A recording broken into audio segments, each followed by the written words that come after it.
আমি তোমাকে অন্তত এক রাতের জন্য হলেও চাই Ahmed. I bed need you. বলার সাথে সাথেই একটা শক্তপোক্ত হাতের চড় পড়ল জেবার গালে। জেবা কিং কর্তব্য বিমূঢ় হয়ে তাকালো কঠিন চোখে তাকিয়ে থাকা আহমেদের দিকে। এই প্রথম জেবাকে কোনো পুরুষ প্রত্যাখ্যান করলো। সে তো ভেবেছিল রাত কাটানোর কথা বললে আহমেদ রাজি হবে। অবাকের চূড়ান্ত পর্যায়ে পৌঁছে সে বলল, তুমি আমায় মারলে আহমেদ? আহমেদ হুঙ্কার দিয়ে বলে উঠল, শাট আপ! আর একটা ফালতু কথা শুনতে চাই না আমি। তোর সাহস কি করে হয় আমাকে এমন কুপ্রস্তাব দেওয়ার? ইন্ডাস্ট্রিতে সবাইকে একরকম মনে হয়? এক্ষুনি আমার চোখের সামনে থেকে দূর হ তুই। তুমি আমার সাথে দ্বৈতকারী করছো? আহমেদ কিছু না বলে দুই আঙ্গুল দিয়ে কপাল ঘষল, যেন নিজের ক্রোধ নিয়ন্ত্রণের চেষ্টায় আছে। জেবা মাথা নাড়িয়ে বলল, অসম্ভব, আমি তোমাকে ছেড়ে যাব না। ভালোবাসি আমি তোমাকে। আহমেদ অন্যদিকে তাকিয়ে তাচ্ছিল্যের হাসল, তার বলল, ভালোবাসা? লাইক ভালোবাসা মন থেকে হয়, দেহ দিয়ে নয়। আর আমাকে ভালোবাসা শেখাস না তুই। ভালোবাসাকেই সেটা আমি তোর থেকেও ভালো জানি, কারণ আমিও তো কাউকে প্রচণ্ড পরিমাণে ভালোবাসি। আর বলল, জেবাও তাচ্ছিল্য হেসে বলল, যাকে তুমি ভালোবাসো সে তো তোমার দিকে ফিরেও তাকায় না। আহমেদ কিছুক্ষণ চুপ থেকে কণ্ঠে বলল, that's none of your business. আর আমি তোর সাথে কেন এত কথা বলছি আজব? তুই কে আমার সম্পর্কে কথা বলার? চোখের সামনে থেকে দূর হ। শুধু শুধু সময় নষ্ট করাচ্ছিস আমার। Just get out. জেবা কিছু বলার আগেই আহমেদ গলা ওচিয়ে হাঁক ছুড়ল। সৌরভ, সৌরভ!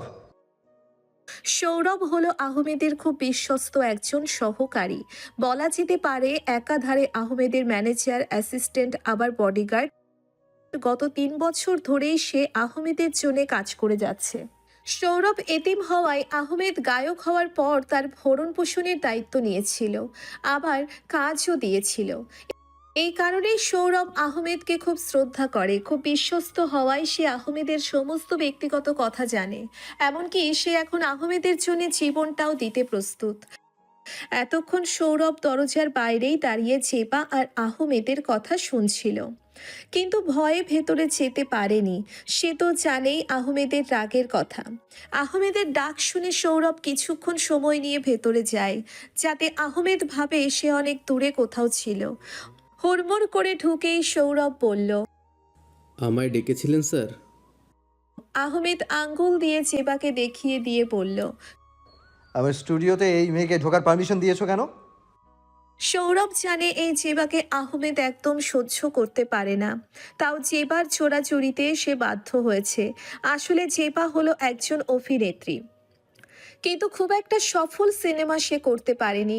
তার করা প্রথম সিনেমা হিট হলেও পরে তার অহংকার ও খারাপ চরিত্রের জন্যে সব সিনেমা মুখ থুবড়ে পড়ছে। এখন অনেক ডিরেক্টর তাকে বিনা শর্তে নিতে চায় না, তবুও এখনও জেবা চেষ্টায় আছে হিট সিনেমা করার। এর জন্যেই সে অসৎ উপায়ও অবলম্বন করেছে। মিডিয়ার সবাই এখন তার চরিত্র সম্পর্কে জানে। গত 2 মাস ধরে সে এবার আহমেদের পিছনে পড়েছে। যদিও আহমেদ গায়ক, কিন্তু সে আহমেদকে প্রথম দেখাতেই পাগল হয়ে গিয়েছিল। তাই নানাভাবে তাকে আকৃষ্ট করার চেষ্টা করলেও বরাবরের মতোই ব্যর্থ। আহমেদের আগে শুধু তাকে সাবধান করলেও আজ তো রীতিমতো আহমেদের স্টুডিওতে এসে হাজির হয়েছে সে। এই কারণে রাগের মাথায় গায়ে হাত তুলতে বাধ্য হলো সে। সৌরভ আমতা আমতা করে বলল, স্যার উনি তো, আসলে আমি বলেছিলাম আপনি ব্যস্ত, তাও আমার কথা শোনেননি স্যার। আহমেদ বলল, আমি ব্যস্ত থাকি আর না থাকি, এই চরিত্রহীন মহিলাকে তুমি ঢুকতে দেবে কেন? এটাকে বের করো এখান থেকে এক্ষুনি। জেবা জোরে বলে উঠল, তুমি আমাকে এভাবে অসম্মান করতে পারো না আহমেদ। তুমি ভুলে যাচ্ছ যে আমিও একজন মিডিয়া পার্সোনালিটি। আমি চাইলেই তোমার গানের ক্যারিয়ার একদম শেষ করে দিতে পারবো।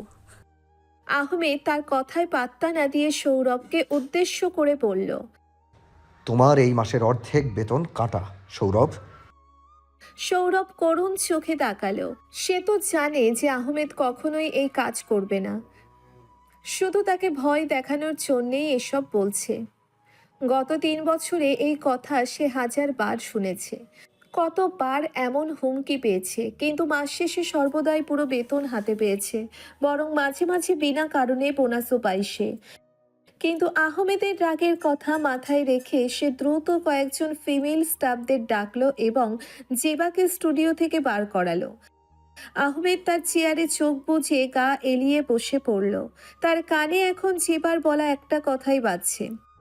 তুমি যাকে ভালোবাসো সে তো তোমার দিকে ফিরেও তাকায় না। আহমেদ বিড়বিড় করে বলল। একবার ফিরে তাকাও না প্লিজ। পরিবেশ একটু শান্ত হওয়ার পর সৌরভ মিনমিন করে বলল। স্যার কি আমার উপরে রাগ করেছেন? আহমেদ চোখ খুলে শান্ত কণ্ঠে বলল। 1 কাপ কফি এনে দাও সৌরভ, মাথাটা ব্যথা করছে। সৌরভ মাথা নাড়িয়ে তাড়াতাড়ি চলে যেতে চাইলে আহমেদ ডেকে উঠল। সৌরভ শোনো। জি স্যার। আহমেদ সোজা হয়ে বসে বলল। আজ কি তোমার ম্যাম দেশে ফিরবে সৌরভ?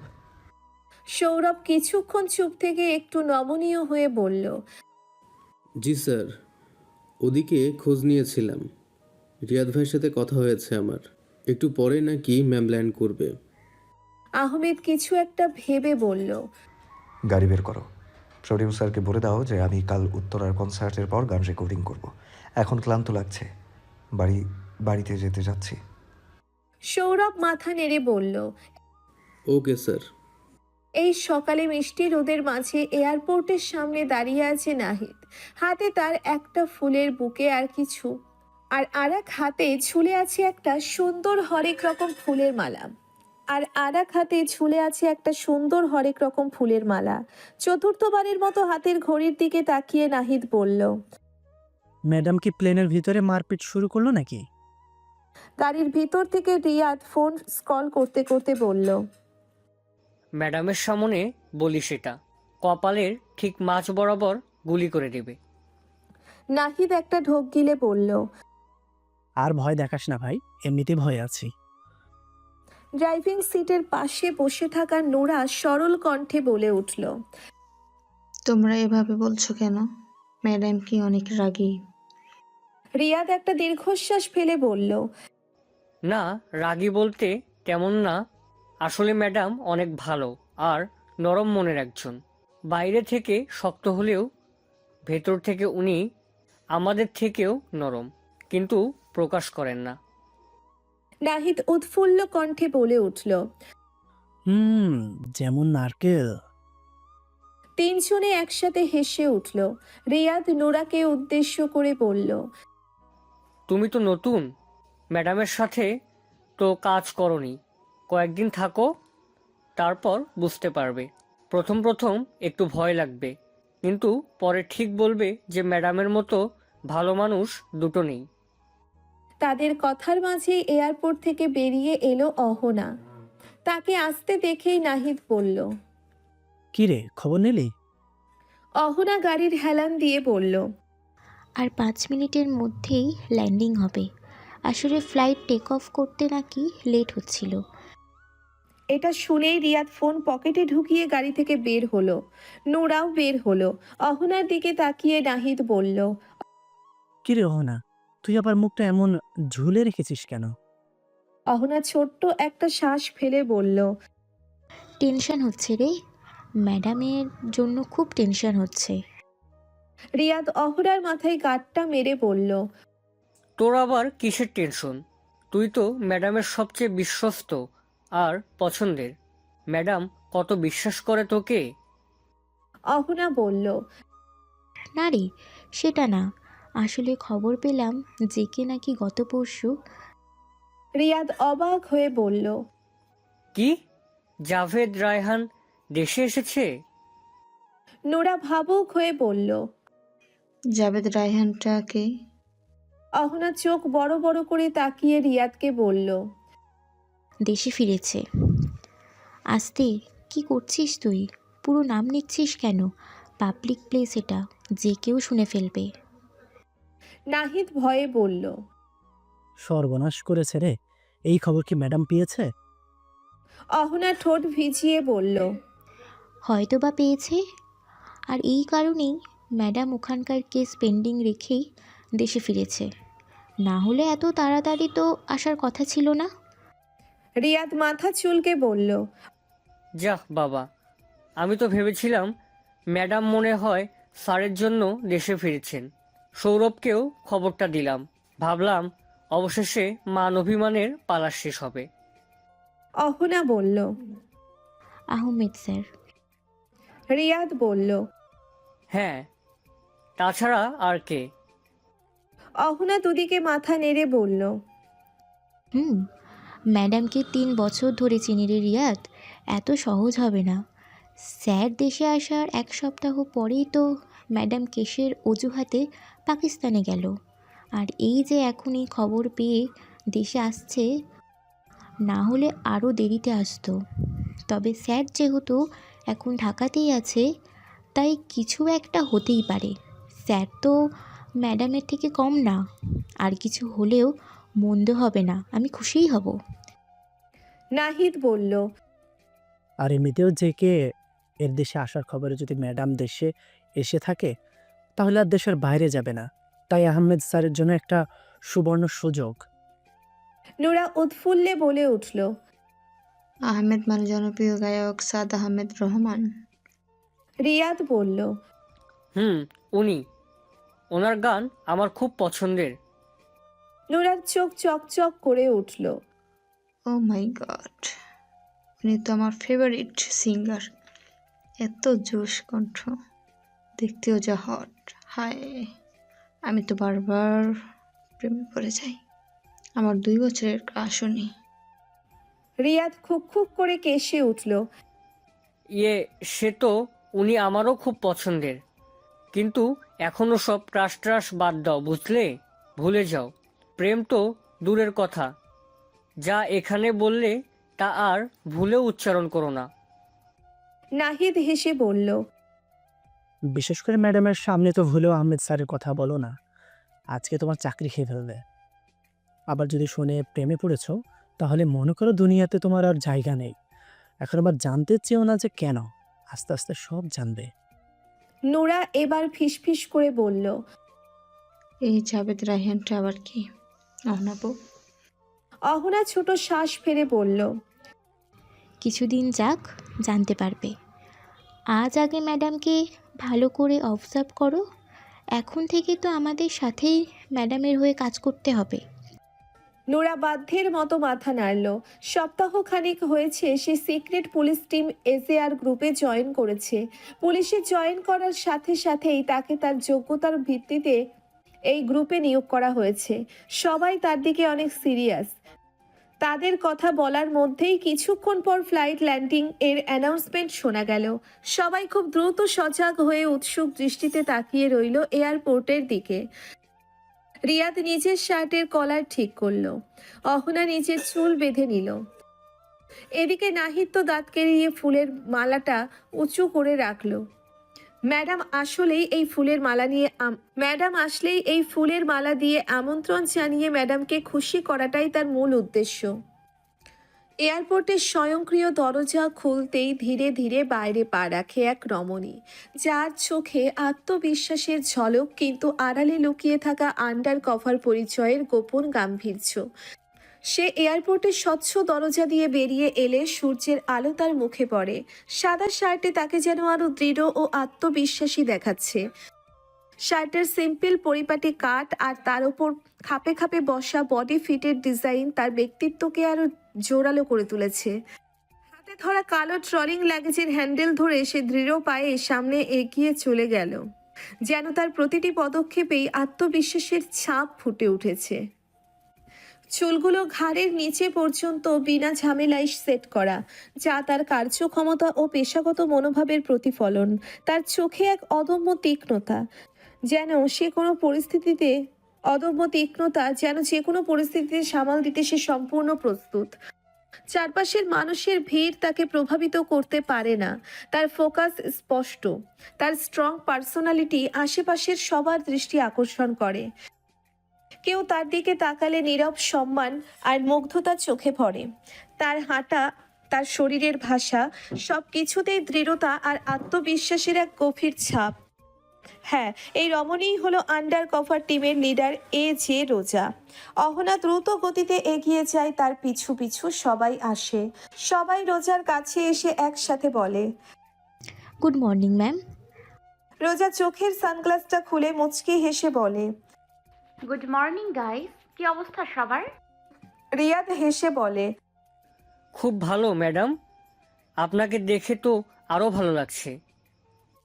অহনা রোজার হাত থেকে লাগেজটা নিতে নিতে বলে। আপনার আসতে কোনো সমস্যা হয়নি তো ম্যাম? শুনলাম ফ্লাইট টেক অফ করতে লেট হয়েছিল। নাহিদ এবার মিনমিন করে এগিয়ে এসে ফুলের মালাটা রোজার গলায় পরিয়ে দিল, আর ফুলের তোড়াটাও এগিয়ে দিল।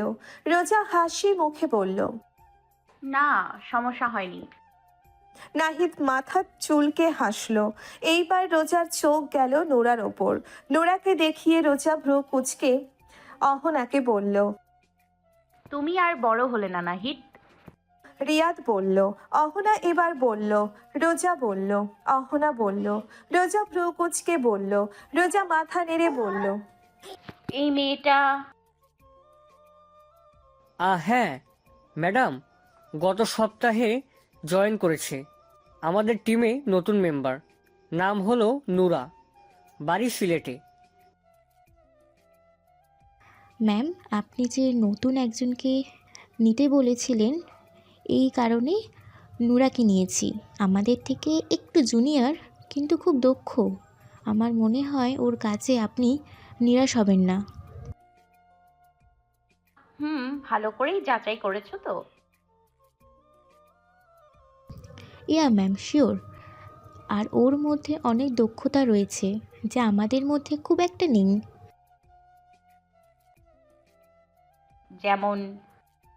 হ্যাকিং করতে পারে, অভিনয় করতে পারে, দরজার লক চাবি ছাড়াই খুলতে পারে, বাংলা ইংলিশ ছাড়াও আরও 13টি ভাষায় কথা বলতে পারে, আবার অফিসিয়াল কাজও ভালো করতে পারে। ওর টার্গেট অনেক ভালো, অনেক দূর থেকেও বন্দুক টার্গেট করতে পারে। গুড চয়েস, এরকমই একজন দরকার ছিল। এরপর রোজা নোরার দিকে তাকিয়ে বলে। Best of luck. নোরা ভদ্রতার সহিত উত্তর দেয়। Thank you ma'am. রিয়াদ তাড়াহুড়ো করে বলল। ম্যাডাম, আপনি তো মনে হয় সকালে কিছু খাননি, চলুন তাড়াতাড়ি, আর দেরি করা ঠিক হবে না। সবাই সহমত পোষণ করলো। আহমেদ বারান্দায় বসে গিটার হাতে নিয়ে টুংটাং আওয়াজ করেই যাচ্ছে। আগামীকাল গান রেকর্ডিংয়ের জন্যে তার এখন গান প্র্যাকটিস করা প্রয়োজন, কিন্তু কোনোভাবেই সে মনোযোগ দিতে পারছে না। বারবার অন্যমনস্ক হয়ে যাচ্ছে কোনো এক অজানা কারণে। কিছুক্ষণ পর দরজায় সৌরভ নক করলো। আহমেদ বলল। এসো। সৌরভ আস্তে করে দরজা ঠেলে হাতে কিছু কাগজপত্র নিয়ে ভিতরে ঢুকলো। আহমেদের কাছে গিয়ে কাগজগুলো এগিয়ে দিয়ে বলল। স্যার, এখানে কালকের জন্য গানের লিরিক্স আছে, আর বাকি দুটো কাগজ প্রডিউসার স্বপন দিয়ে গিয়েছে, যেটাতে তাদের নতুন সিনেমার জন্য গানের লিরিক্স আছে। উনি বলেছেন আপনি চাইলে গানের কথাগুলো আপনার পছন্দ মতো পরিবর্তনও করতে পারেন, আর গানের ক্যাটাগরি হবে রোমান্টিক। আহমেদ গিটারটা সাইডে রেখে কাগজপত্রগুলো হাতে নিয়ে নেড়ে চেড়ে দেখতে থাকলো। সৌরভ কিছু বলার জন্যে উসখুস করতে থাকলো। আহমেদ সেটা খেয়াল করে বলল। কিছু বলবে সৌরভ? সৌরভ ধীরে সুস্থে বলল। একটু আগেই খবর পেলাম ম্যাম ঠিকমতো বাড়িতে পৌঁছে গেছে স্যার। আর রিয়াদ ভাই বলল ম্যাম নাকি অন্য কোনো কারণে দেশে এসেছেন। আগামী 1 বছর কাজ না থাকলে দেশের বাইরে যাওয়ার সম্ভাবনা নেই। আহমেদ মনোযোগ দিয়ে শুনল সৌরভের কথা। তারপর একটা তাচ্ছিল্যের হাসি হেসে বলল। তোমার কি মনে হয়েছিল তোমার ম্যাম আমার জন্য দেশে ফিরেছে? সৌরভ সরল মনে উপর নিচ মাথা নাড়ল। সে তো সত্যিই তাই ভেবেছিল। আহমেদ হাতে থাকা কাগজপত্রগুলো গিটারের ওপরে রেখে একটা দীর্ঘশ্বাস ফেলে বলল। তোমার ম্যাম আমার জন্য দেশে ফেরেনি সৌরভ, ও দেশে ফিরেছে অন্য কাজে। এটা আমি আগে থেকেই জানি। তবে এটা সত্যি, তোমার ম্যামকে দেশে আনার জন্য আমি একটা কাজ করেছি। কি করেছেন স্যার? একটা কথা শোনোনি, কান টানলে মাথা আসে, বিষয়টা তেমনই। তোমার ম্যাম যাকে পুরো পৃথিবীতে তন্ন তন্ন করে খুঁজছিল, যাকে খোঁজার জন্য প্রতি মাসে একটা করে দেশে যেত, সেই মানুষটার দেশে আসার ব্যবস্থা আমি গত সপ্তাহে করে দিয়েছি। হয়তোবা সে চলেও এসেছে, আর এই খবর পেয়েই তোমার ম্যাম দেশে ফিরেছে। সৌরভ কৌতূহলী মন নিয়ে জিজ্ঞেস করলো। সে কে স্যার? সৌরভ কৌতূহলী মন নিয়ে জিজ্ঞেস করলো। আহমেদ একবার সৌরভের দিকে তাকিয়ে আবারও বারান্দা থেকে ব্যস্ত শহরের দিকে তাকিয়ে বলল, যে কে? জাভেদ রায়ান খান। বিছানার ওপর বসে এক হাতে কফির কাপ নিয়ে আর এক হাত দিয়ে ল্যাপটপের কিবোর্ড টাইপ করছে রোজা। গত 1 ঘন্টা ধরে সে জাভেদ রায়ানের সব ডিটেলস চেক করছে, কিন্তু কোনোভাবেই তার কাঙ্ক্ষিত তথ্যটি খুঁজে পাচ্ছে না। একটু পরেই অহনা হাতে কিছু ফাইল নিয়ে হাজির হলো রোজার ঘরে। অহনা, রিয়াদ, নাহিদ আর নোরা সবাই রোজার বাড়িতেই থাকে। আসলে শুধু তারাই নয়, তাদের টিমে যারা আছে সবাই এক বাড়িতেই থাকে। বাড়িটা বড় হওয়ায় সবাই স্বাচ্ছন্দ্য থাকতে পারে। সবারই আলাদা ঘর রয়েছে, তবে রোজা মাঝে মাঝে একা তার নিজস্ব ফ্ল্যাটে গিয়ে থাকে। কিন্তু কোনো কেস হাতে থাকলে এই বাড়িতেই থাকে। এ বাড়িতে তাই সার্ভেন্টস, বডিগার্ড আর সিকিউরিটি গার্ডের সংখ্যা অনেক বেশি।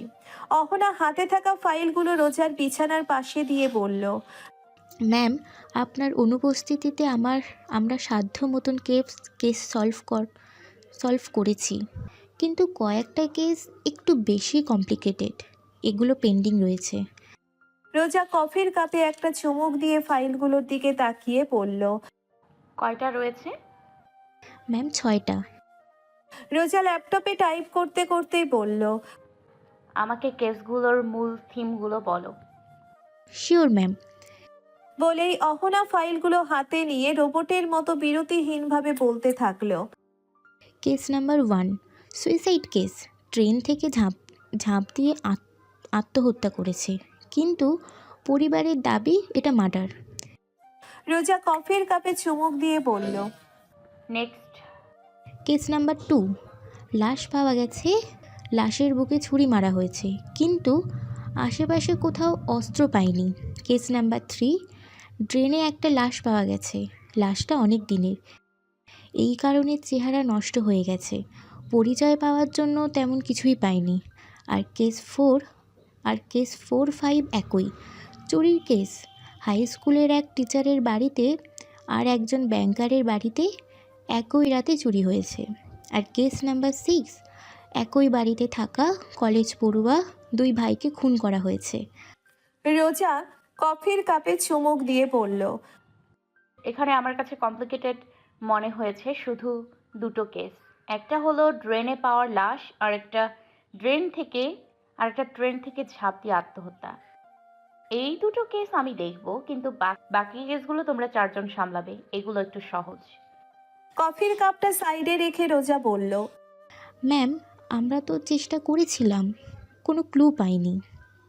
রোজা মুচকি হেসে বলল, অহনা, আমি চাইলেই এই সব কেস হ্যান্ডেল করতে পারি, কিন্তু আমি ইচ্ছে করে তোমাদের দিচ্ছি, কারণ আমি চাই না যে তোমরা আমার ওপর এতটাই নির্ভরশীল হয়ে পড়ো যে আমাকে ছাড়া একদম দুর্বল হয়ে পড়বে।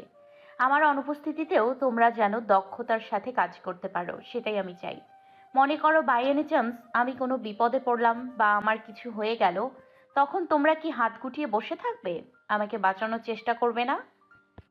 অহনা মাথা নেড়ে বলল, অবশ্যই চেষ্টা করব ম্যাম, জীবন দিয়ে চেষ্টা করব। রোজা শান্ত কণ্ঠে বলল, সেটার জন্য তো তোমাদের তৈরি হতে হবে। একটা হাতের বুড়ো আঙুল ভেঙে গেলেও কিন্তু বাকি আঙুলগুলো কাজ করে অহনা। আমিও চাই আমার অনুপস্থিতিতে তোমরাও সেভাবেই কাজ করো। তোমাদের শেখানোটাই আমার মূল উদ্দেশ্য, বুঝেছো? অহনা বলল।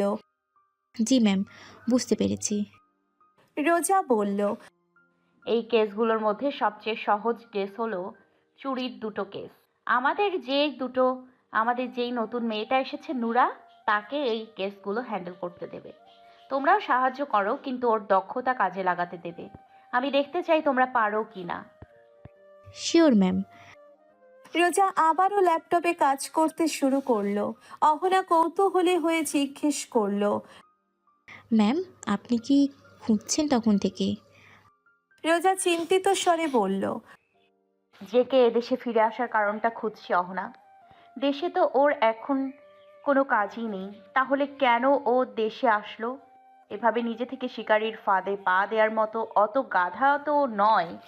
হঠাৎ করে দেশে ফিরে আসার কারণটা কি? আমরাও এই বিষয়ে খোঁজ নিয়েছি ম্যাম, কিন্তু সন্দেহজনক কিছু পাইনি। রোজা আরো চিন্তায় পড়ে গেল।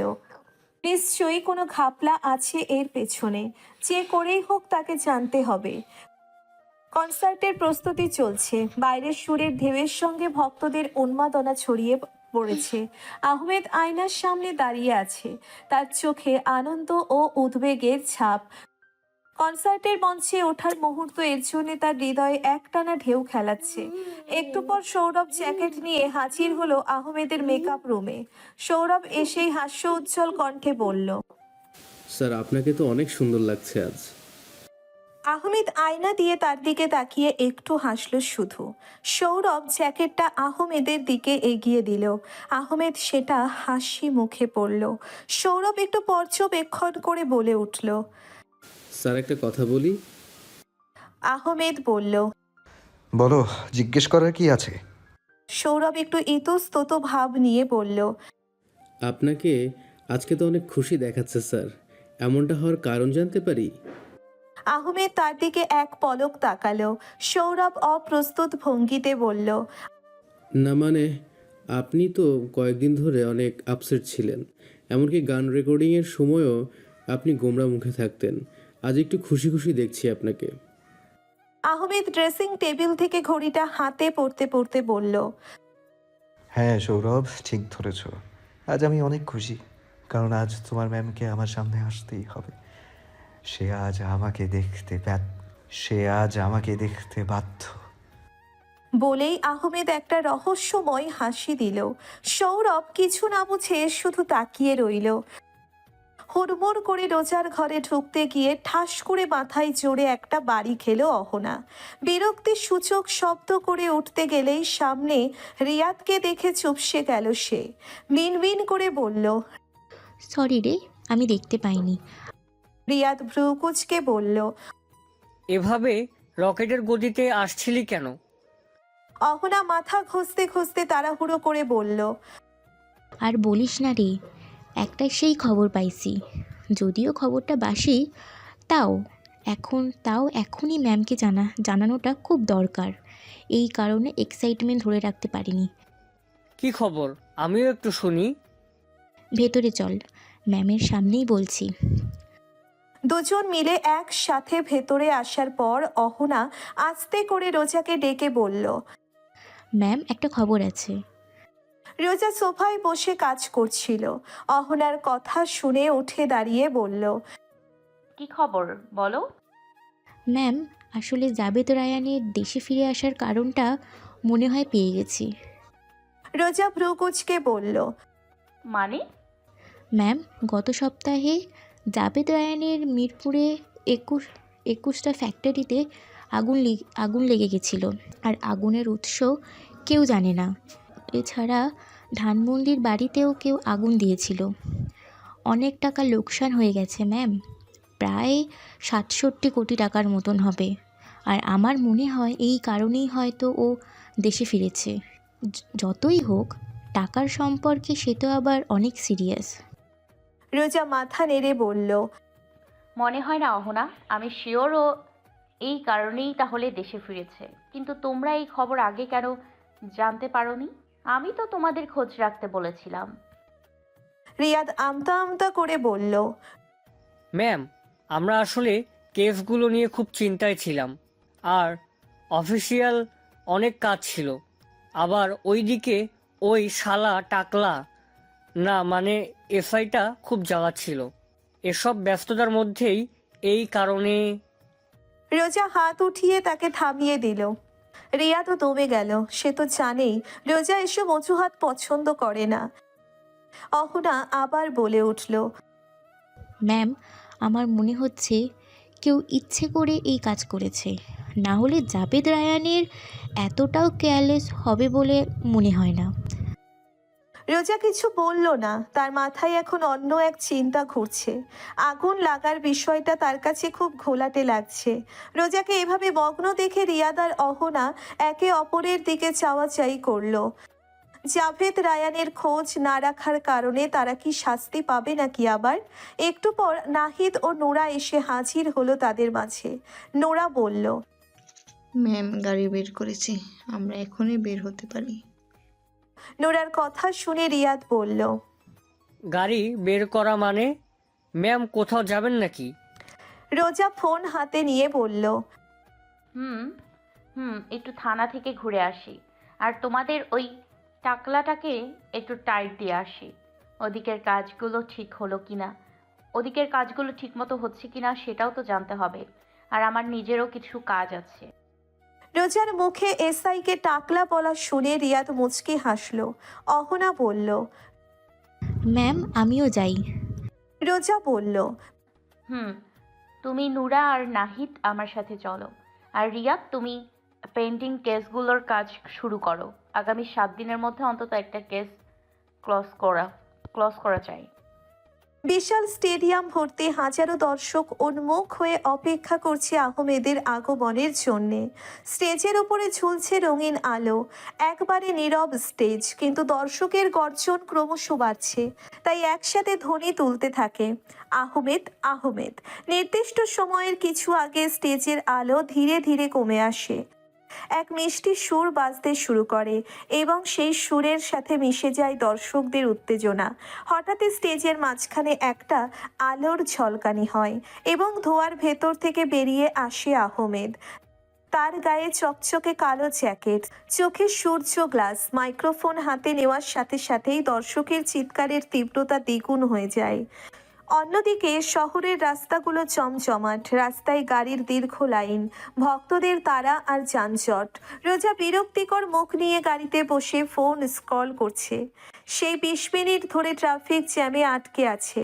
জ্যামে আটকে থাকলেও সে বিরক্ত বোধ করতো না, কিন্তু সে তখনই বিরক্ত বোধ করা শুরু করেছে যখন সে জানতে পেরেছে এই জ্যামের কারণ হলো সাদ আহমেদ রহমানের কনসার্ট।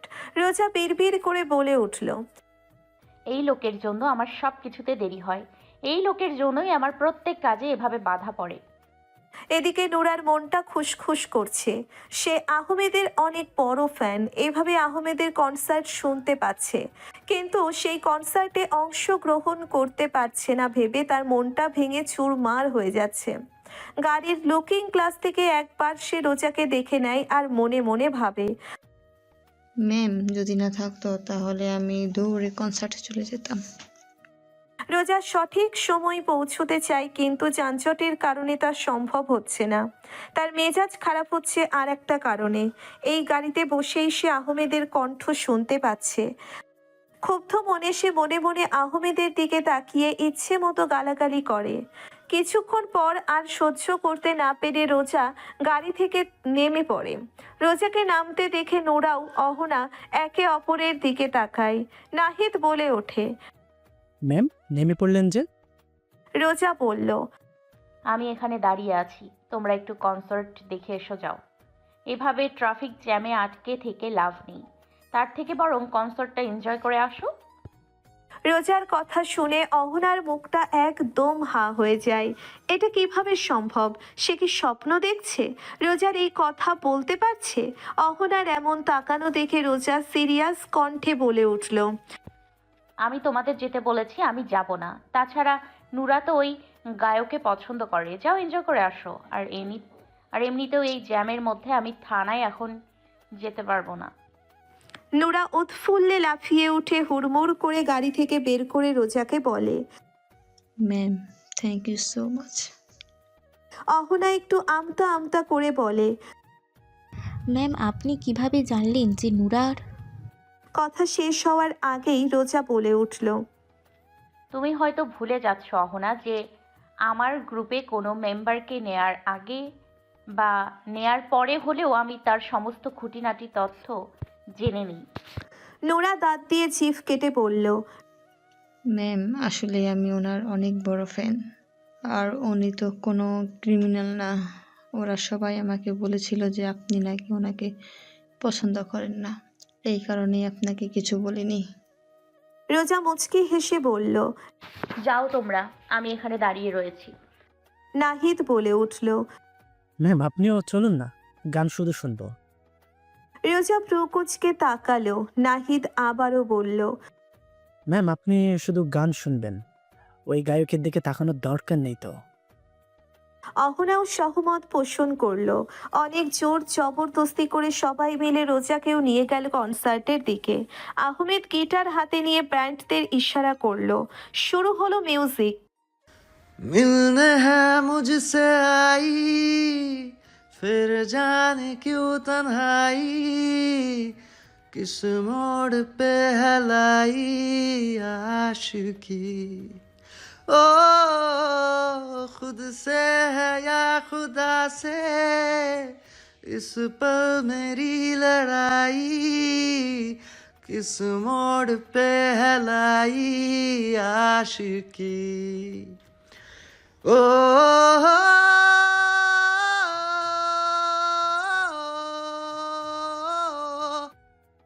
वो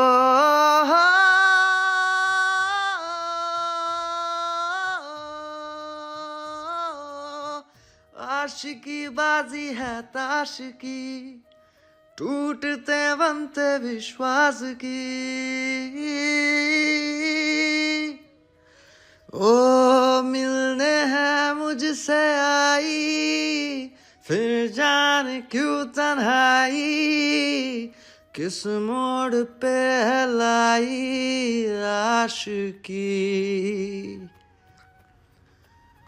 जाने क्यों मैं सोचता हूँ खाली समय, एक रास्ता हूँ तूने मुझे कहीं खो दिया है, या मैं कहीं खुद लापता हूँ। आ ढूंढ ले तू फिर मुझे, कसमें भी दूं तो क्या तुझे। आशिकी बाजी है ताश की, टूटते बनते विश्वास की। ओ मिलने है मुझसे आई, फिर जाने क्यों तन्हाई, किस मोड़ पे है लाई आशिकी। গানের প্রতিটি লাইনে তার সুরের জাদু দর্শকদের হৃদয় স্পর্শ করছে। হাজার হাজার হাত উঁচু হয়ে তাকে স্বাগত জানাচ্ছে। ফোনের ফ্ল্যাশগুলো একসাথে চলতে শুরু করে যেন আকাশের তারাগুলো মর্তে নেমে এসেছে। দর্শকরা করতালিতে মেতে ওঠে। চারিদিকে একবার চোখ বুলিয়ে আহমেদ আবারও গাইতে শুরু করলো। এর মধ্যেই রোজাকে নিয়ে হাজির হয় নোরা, নাহিদ এবং অহনা। নোরা তো এসেই চিল্লানো শুরু করে দেয়। অহনা এবং নাহিদও খুব খুশি। তাদের কাছেও আহমেদের গান অনেক ভালো লাগে, কিন্তু রোজার ভয়ে তারা কখনো স্বীকার করে না। রোজা না চাইতেও একবার তাকায় আহমেদের দিকে। আহমেদ অবশেষে খুঁজে পায় তার গন্তব্য। কনসার্টে এত ভিড়ের মধ্যেও আহমেদের চোখ জোড়া যাকে খুঁজছিল তাকে পেয়ে গিয়ে আহমেদ মুচকি হাসে। রোজা চোখ সরিয়ে দেয়। আহমেদ খুব অমায়িকভাবে হেসে আবারও গিটারে হাত দিয়ে রোজার দিকে তাকিয়েই গাইতে শুরু করে। वो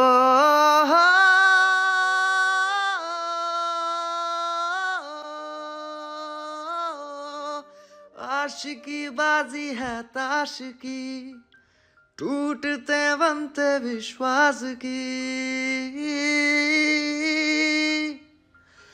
ओ मिलने है मुझसे आई, फिर जाने क्यों तन्हाई, किस मोड़ पे है लाई आशिकी। जाने क्यों मैं सोचता हूँ खाली समय, एक रास्ता हूँ तूने मुझे कहीं खो दिया है, या मैं कहीं खुद लापता हूँ आ ढूंढ ले तू फिर मुझे कसमें भी दूं तो क्या तुझे आशिकी बाजी है ताश की टूटते बनते विश्वास की ओ मिलने है मुझसे आई फिर जाने क्यों तन्हाई किस मोड़ पे है लाई आशिकी। রোজা একটা শুকনো ঢোক গেলে, যতই হোক এই মানুষটাকে সে বেসেছিল বললে ভুল হবে, এখনো ভালোবাসে। এখানে থাকাটা আর ঠিক হবে না। রোজা একটু অপ্রস্তুত ভঙ্গিতে সবাইকে বলল, চলো যাই, হয়েছে, আর গান শুনতে লাগবে না, দেরি হয়ে যাচ্ছে, থানায় চলো। নোরা মুখটা বাংলা পাঁচের মতো করে বলল। ম্যাম আরেকটু। রোজা শক্ত দৃষ্টিতে তাকায়, সবাই মেইয়ে যায় আর বলে, আচ্ছা ঠিক আছে চলুন। রোজার এক মুহূর্ত সময় নষ্ট না করে হনহন করে ভিড় থেকে বেরিয়ে আসতে থাকে, যা দেখে আহমেদ মুচকি হেসে মনে মনে বলে, তুমি এখনো এতটুকুও বদলাওনি মাই কুইন। তুমি এখনো আগের মতোই আছো। এখনো তুমি আমার প্রতি দুর্বল। এখনো তুমি আমার সামনে বেশিক্ষণ থাকতে পারো না। এখনো তুমি আমার চোখের দিকে তাকাতে ভয় পাও। রোজা এবং বাকিদের প্রস্থানের পর আহমেদ একটা দীর্ঘশ্বাস ফেলে। থানায় এসআই এর সামনে চেয়ারে বসে হাতে কফির কাপ নিয়ে রয়েছে রোজা। এসআই তৃতীয়বারের মতো রুমাল দিয়ে কপালের ঘাম মুছল। সে খুব ভালোই ভয়ে আছে। রোজা কফির কাপে চুমুক দিয়ে আবারও বলল, আপনারা কি করছেন? মানে ফ্যাক্টরিতে আগুন লাগলো, জাভেদ রায়ান দেশে আসলো, সে এখন দেশেই আছে, অথচ আপনারা কিছুই জানেন না। এখন আবার বলছেন দেশের কোন জায়গায় সে আছে সেটাও আপনারা জানেন না। মানে তার কোনো তথ্য আপনারা আমাকে দিতে পারবেন না। 2 সপ্তাহ ধরে কি করছেন তাহলে? এসআই কপালের ঘাম মুছে আমতা আমতা করে বলল। রোজা বাঁকা হেসে বলল, কেস নিয়ে ব্যস্ততা, কাজ। আচ্ছা বুঝলাম, কিন্তু একজন ইন্টারন্যাশনাল ক্রিমিনালকে ধরা আপনাদের কাজ নয়। আপনাদের এসব কেস সলভ করতে বেশি দিন লাগার কথা নয়। আপনারা একজন ইন্টারন্যাশনাল ক্রিমিনালকে ছেড়ে দিয়ে এসব ছোটোখাটো কেস নিয়ে পড়ে আছেন, আবার সেটাকে অজুহাত বানিয়ে আমাকে বলছেন। নাইস, ওকে ফাইন, আপনাকে এখন আর এসব বিষয় দেখতে লাগবে না। আপনারা তাহলে কেস নিয়ে থাকুন, জাভেদ রায়ানকে আমি দেখছি। রোজা কফির কাপটা টেবিলে রেখে উঠে দাঁড়ালো।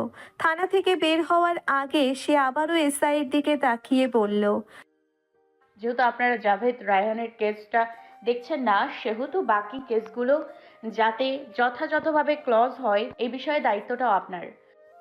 কোনো কেস যদি পেন্ডিং থাকে অথবা কোনো কেস যদি সফলভাবে ক্লোজ না হয়, তাহলে কি করতে হবে সেটা আমার জানা আছে।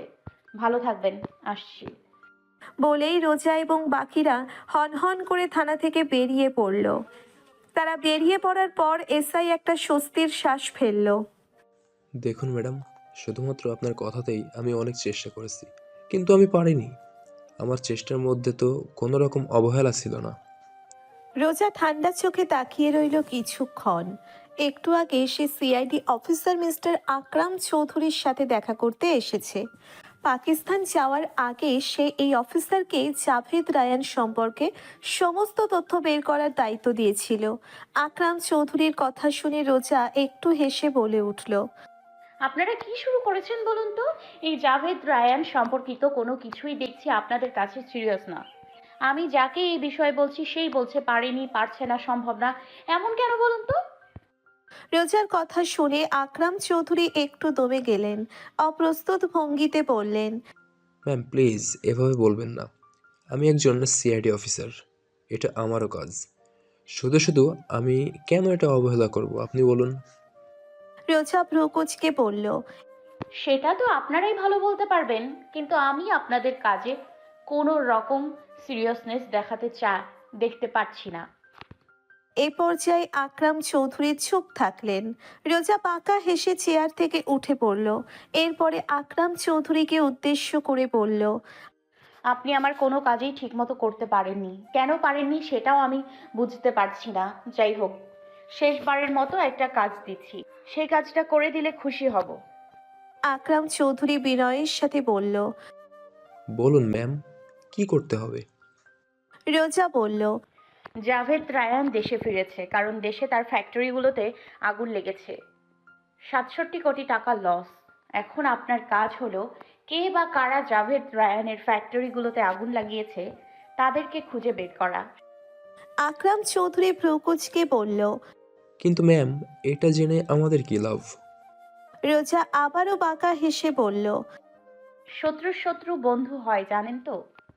বলেই হাতে থাকা সানগ্লাসটা পরে রোজা সিআইডি ব্যুরো থেকে বেরিয়ে আসলো। সৌরভ কিচেন রুমে আহমেদের জন্য স্ট্রবেরি জুস বানাচ্ছে। একটু পরেই তার ফোন বেজে উঠল। ভালো করে হাত মুছে সে ফোনটা তুলল। হ্যাঁ রিয়াদ ভাই, বলো। রিয়াদ আশেপাশে তাকিয়ে একটু সতর্ক হয়ে ফিসফিস করে বলল। শোন সৌরভ, ম্যামকে একটু আগে সিআইডি ব্যুরোতে গিয়েছিল। সৌরভ না বুঝে বলল। কেন? রিয়াদ আরো বেশি ফিসফিস করে বলল। আবার জিগায়, জানিস না তুই? আচ্ছা শুন, তুই শুধু আহমেদ স্যারকে বল যাতে উনি সাবধান হয়ে থাকে। ম্যাম জাভেদ রায়হানের ফ্যাক্টরিগুলোকে আগুন লাগিয়েছে, সেটা বের করেই ছাড়বে। স্যারকে সাবধানে থাকতে বল। আর হ্যাঁ, কোনো ক্লু যাতে না পাওয়া যায়। সৌরভ ভ্রুকুচকে বলল। কি বলছো রিয়াদ ভাই? তোমার কি মাথা টাথা সব গেছে? ম্যামের কি আবার ক্লু লাগবে? কোনো ক্লু দরকার নেই ওনার, বেশিক্ষণ না। তুমি দেখো, 24 ঘন্টার মধ্যে বের করে ফেলবে যে আসলেই আহমেদ স্যারই আগুন লাগিয়েছে। রিয়াদ সরু চোখে বলল। এমনভাবে বলছিস যেন মনে হচ্ছে আহমেদ স্যার ধরা পড়লে তোর খুব ভালো লাগবে। তুই জানিস ম্যাম এমনিতেই স্যারের ওপর কতটা রেগে আছে। এরপরে এসব জানতে পারলে স্যার আর চান্স নেই। সৌরভ একটু হেসে বলল। আরে ধুর রিয়াদ ভাই, আমাদের স্যার কি কাঁচা খেলোয়াড় নাকি? রিয়াদ মাথা চুলকে বলল। তা অবশ্য ঠিক, এগুলো তো আবার বাঘে বাঘে লড়াই। ফোনের স্ক্রিনে মামুনি লেখা ভেসে উঠেছে। রোজা তৃতীয়বারের মতো ফোনটা কেটে দিল। এই পর্যন্ত 3বার রাজিয়া রহমান রোজাকে কল করে যাচ্ছে, কিন্তু রোজা কোনো মতেই ফোন ধরছে না। খুবই বিরক্তি নিয়ে রাজিয়া রহমান আবারও রোজাকে কল করলো। রোজা একটা মিটিংয়ে ব্যস্ত ছিল। এইভাবে বারবার কল করাতে সে বাধ্য হয়ে মিটিংয়ে বসে থাকে। সকলের উদ্দেশ্যে বলল। Excuse me please. বলেই রোজা ফোনটা হাতে নিয়ে বেরিয়ে পড়ল। কলটা ধরার সাথে সাথেই ওপাশ থেকে পাখির ন্যায় আওয়াজ আসলো। আমাকে কি ভেবেছিস তোরা, জোকার নাকি আমি? তোরা কি শুরু করেছিস আমাকে বলতো? একজন তো সেলিব্রিটি হয়ে গেছে, এমন সেলিব্রিটি হয়ে গেছে যার সাথে দেখা করার জন্য এখন অ্যাপয়েন্টমেন্ট নেওয়া লাগে। আরেকজন সারাদিন চোর ডাকাতের সাথে উঠা বসা করছে। হাই আল্লাহ, এগুলো দেখার জন্য আমি এখনো বেঁচে আছি? রোজা ঠোঁট গোল করে শ্বাস ফেলে বলল। মামুনি, তুমি আবার শুরু করলে? রাজিয়া রহমান এবার বলল। আমি শুরু করেছি? হ্যাঁ তাই তো, আমি তো শুরু করেছি। আর তোরা তোরা কি করছিস? তোরা আমার জীবনটাকে খেয়ে ফেলছিস, বুঝলি? রোজা নমনীয় হয়ে বলল। মামুনি কেন ফোন দিয়েছো বলো তো? আমি একটা মিটিংয়ে ছিলাম, অনেক ব্যস্ত। রাজিয়া রহমান এবার একটু অসহায় কণ্ঠে বলল। হ্যাঁ বুঝেছি, এখন তো আমি পর হয়ে গেছি না, তোদের কাছে তো আমি এখন বোঝা। এখন তো তোদের কাজই তোদের সব। কি জানি আমি এখনো কেন বেঁচেছি, মাঝে মাঝে ইচ্ছে করে মরে যাই। রোজা সাথে সাথে বলে উঠল। আস্তাগফিরুল্লাহ। মামুনি তুমি থামবে? কি চাও বলো তো? আমি জানি তুমি নিশ্চয়ই কোনো কারণে ফোন দিয়েছো, এই জন্য আমাকে ডাইভার্ট করতে এখন এসব কথা বলছো। সাথে সাথেই রাজিয়া রহমানের কুমিরের কান্না থেমে গেল। সে এবার একটু ভাব নিয়ে বলল। আজকে রাতে আমার বাড়িতে আসিস, এখানে রাতের খাবারটা খেয়ে যাস। রোজা বলল। ব্যাস এটুকুই তো? হ্যাঁ এতটুকুই। তোদের কাছে তো আমার আর কিছু চাওয়ার নেই, শুধু সময় করে একটু আসিস রাত্রেবেলা, খাবারটা খেয়ে যাস আমার বাড়িতে। আচ্ছা ঠিক আছে, রাতে তোমার বাড়িতে খেয়ে তবে আমি আমার ফ্ল্যাটে ফিরবো, ওকে? এখন উল্টাপাল্টা কথা একদম বলবে না। খুবই ব্যস্ত, পরে কথা বলছি, রাখছি। ফট করে ফোনটা কেটে দিল রোজা। আসলে রাজিয়া রহমান হলো আহমেদের ফুপুর দুঃসম্পর্কের বোন। তবে তিনি আহমেদের ফুপুর খুব ভালো বন্ধু ছিলেন এবং তারা দুই বোনের মতো থাকতো। আহমেদের বাবা আজ থেকে 4 বছর আগে মারা যায়, আর আহমেদের মা তার জন্মের 1 বছর পরই মারা গেছে। বলতে গেলে সেই সময় আহমেদের মায়ের অভাবটা রাজিয়া রহমান পূরণ করেছিল। আহমেদের নিজের ফুপু কান্নাতে ছিল। রাজিয়া রহমানের সাথে আহমেদের বাবার অনেক ভালো সম্পর্ক ছিল বলে রাজিয়া রহমান তাদের বাড়িতে থাকতো। এই কারণে আহমেদকে সে ছোট থেকে দেখাশোনা করে এসেছে। রাজিয়া রহমান অবিবাহিত, কোনো এক কারণে সে কখনো বিয়ে করেনি। তবে আহমেদকে সে নিজের ছেলের থেকেও বেশি দেখে। আবার রোজার মা বাবা যখন বেঁচে ছিল তখন রোজার মা রাজিয়া রহমানের বেস্ট ফ্রেন্ড ছিল। সেই কারণে ছোটবেলা থেকেই রোজা রাজিয়া রহমানকে অনেক ভালো করে চেনে। রোজার মা বাবা মারা যাওয়ার পর থেকে রোজাকে রাজিয়া রহমান নিজের মেয়ের মতো করে দেখে এসেছে। বলতে গেলে সে রোজা এবং আহমেদকে নিজের ছেলে মেয়ের মতো করে দেখে। আর রোজা এবং আহমেদ ও রাজিয়া রহমানকে তাদের মায়ের স্বরূপ সম্মান করে। রাত 8টার মধ্যে রোজা সমস্ত কাজ শেষ করে গাড়িতে উঠে পড়ে। ম্যাম এখন কি ফ্ল্যাটে যাব? রোজা বলল। না, ফ্ল্যাটে না। নাহিদ উৎসুক হয়ে বলল। কেন ম্যাম? আন্টি কি অসুস্থ? মামুনির কাছে যাব। আরে না, মামুনি বলল রাতের খাবারটা যেন মামুনির বাসায় খেয়ে যায়। মাঝে মাঝে মামুনি যে কি এসব জেদ শুরু করে কি আর বলবো। কিভাবে বোঝাবো বলো তো? এখন আমার সাথে মামুনির বেশি দেখা করাটা খুবই বিপজ্জনক। আমার তো এখন শত্রুর অভাব নেই। যদি কখনো কোনোভাবে আমার কোনো শত্রু জানতে পারে যে মামুনি আমার আপনজন, তাহলে মামুনির নিরাপত্তা থাকবে না। এটা আমি কিভাবে বোঝাবো? অত্যন্ত বিরক্তির সাথে বলল রোজা। অহনা বলল। ম্যাম আন্টি তো আপনাকে অনেক ভালোবাসে, এই কারণেই হয়তো। আর আমরা তো বারবার আন্টিকে বলেছি আমরা কিছু সিকিউরিটি গার্ড রাখি আন্টির কাছে। আন্টি একা একা বাসায় থাকে, সিকিউরিটি দরকার আছে, কিন্তু আমাদের কথা তো শোনেনি না। রোজা বলল। এটাই তো সমস্যা। নোরা বলে উঠল। আপনারা কার সাথে কথা বলছেন ম্যাম? রোজা নোরার দিকে তাকিয়ে পড়ল। নাহিদ বলল। আমার মামুনির কথা বলছি, চলো আজকে পরিচয় করিয়ে দিব। আমরাও যাব ম্যাম আপনার সাথে। তো কি, আমি একা যাব? তোমাদের কি মনে হয় মামুনি আমাকে একা একা খাওয়ার জন্য ডেকেছে? তোমাদের কেউ খাওয়াবে এজন্য যেতে বলেছে। চলো যাই, বেশি রাত করা যাবে না। রোজা বলল। নাহিদ গাড়ি স্টার্ট দিল। মিনিট 10-এর মধ্যেই তাদের গাড়ি একটা মাঝারি আকারে একতলা বাড়ির সামনে এসে দাঁড়ালো। রাজিয়া রহমান একা একা থাকার কারণে খুব বেশি বড় বাড়ি নেয়নি। থাকতে দিতে চেয়েছিল, কিন্তু তিনি সেটা মানেনি। রাজিয়া রহমানের এই বাড়ির পাশেই একটা রেস্তোরাঁ আছে যেটা তার নিজের। তার হাতের রান্না অনেক ভালো। এই কারণে সে নিজ উদ্যোগে একটি রেস্তোরাঁ খুলেছে, যেখানে মোটামুটি বেশ ভালোই লোকজন যাওয়া আসা করে।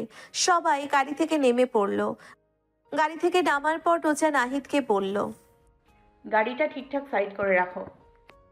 এরপরে বাড়ির দিকে এগোতে গেলেই রোজার চোখ আটকে যায়। ভ্রু কুঁচকে তাকিয়ে থাকে সামনের দিকে।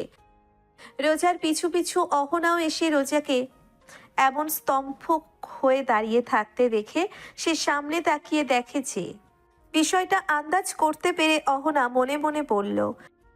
সিট, তাহলে আন্টি এই কারণে ম্যামকে ডেকেছে। আজ যে আবার কেমন ঝড় উঠে কে জানে। রোজা জিভ দিয়ে ঠোঁট ভিজিয়ে চোখ বন্ধ করে একটা বড় শ্বাস, যেন নিজের রাগ নিয়ন্ত্রণের চেষ্টা করছে। অহনা বিষয়টা বুঝতে পেরে বলল। ম্যাম চলুন যাই। রোজা অহনার দিকে তাকিয়ে বলল। মামুনি কাজটা ঠিক করছে না অহনা। মামুনি বারবার আমাকে বাধ্য করছে অতীতের মুখোমুখি হতে। আমি চাচ্ছি না, তবু আমাকে বাধ্য করছে। অহনা মাথা নিচু করে চুপ রইল। রোজাকে কিছু বলে সান্ত্বনা দেওয়ার মতো কোনো বাক্য তার কাছে নেই। গাড়ি পার্ক করে একে একে নাহিদ ও নোরাও আসলো। নোরা এসে বলল। কি হলো ম্যাম, চলুন যাই। নাহিদের চোখ গেল সামনে থেকে পার্ক করা গাড়িটার দিকে। সে মুখ ফসকে বলে দিল। আরে এটা তো আহমদ স্যারের গাড়ি। রোজা নাহিদের দিকে শান্ত চোখে তাকালো। সঙ্গে সঙ্গে নাহিদ চুপসে গেল। তার তো মনেই ছিল না এইখানে রোজা আছে। উত্তেজনার বশে বলে দিয়েছে। রোজা আবারও সামনে থাকা গাড়িটার দিকে তাকিয়ে বলল, নাহিদ গাড়ি বের করো, চলো ফ্ল্যাটে ফিরে যাব। অহনা বলে উঠল, ম্যাম, এটা ঠিক হবে না। আন্টি কত আশা করে আপনাকে ডেকেছে, এখন এইভাবে। রোজা তাকে থামিয়ে দিয়ে বলে উঠল, অহনা, তুমি বুঝতে পারছো না যে এটা একটা প্ল্যান? আমাকে ইচ্ছে করে মামুনি এরকম বিভ্রান্তিকর পরিস্থিতিতে ফেলেছে। সত্যি সত্যি যদি আমাকে খাওয়ানোর জন্য ডাকতো বা আমাকে মিস করছে অনেকদিন পর দেখবে এমন মনোভাবে যদি ডাকতো, তাহলে শুধুমাত্র আমাকে একা থাকতো, শুধুমাত্র আমাকে একা ডাকতো, শুধু শুধু আমার অতীতকে এভাবে টেনে আনতো না, এই লোকটাকে ডাকতো না। একটু থেমে রোজা আবারও বলল, মামুনি ইচ্ছে করে এমন করছে। শাহিদ আমতা আমতা করে বলল, ম্যাম, আন্টি অনেক কষ্ট পাবে। চলুন আমরা যাই।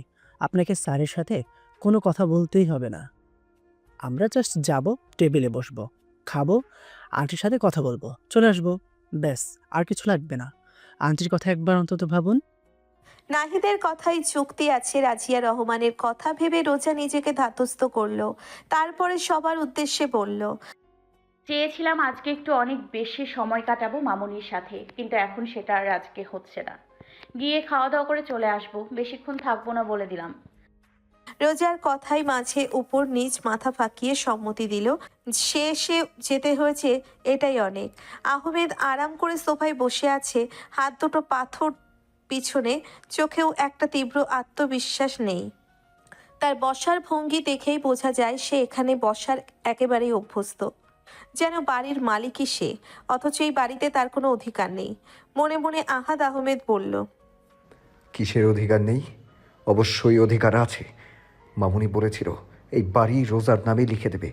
রোজা যেহেতু আমার, তাহলে বাড়িটাও আমার। আমরা আবার আলাদা নাকি? আমাদের দুটি দেহে একটি প্রাণ। সামনের টেবিলে ছড়িয়ে রাখা কয়েকটা ম্যাগাজিন, অর্ধেক খাওয়া কফির মগ, বাইরে হালকা বাতাস বইছে। জানালা দিয়ে চাঁদের আলো ফিল্টারের মতো ঢুকছে ঘরে, কিন্তু আহমেদের মুখে কোনো নড়াচড়া নেই। একটু আগে এসে বাড়ির সদর দরজা একদম খুলে দিয়ে এসেছে। আহমেদ জানে যে একটু পরে এখানে এসে হাজির হবে তার কাঙ্ক্ষিত ব্যক্তি রোজা, এবং এসেই সে তুল কালাম বাণ্ড বাঁধাবে, সেটাও সে জানে।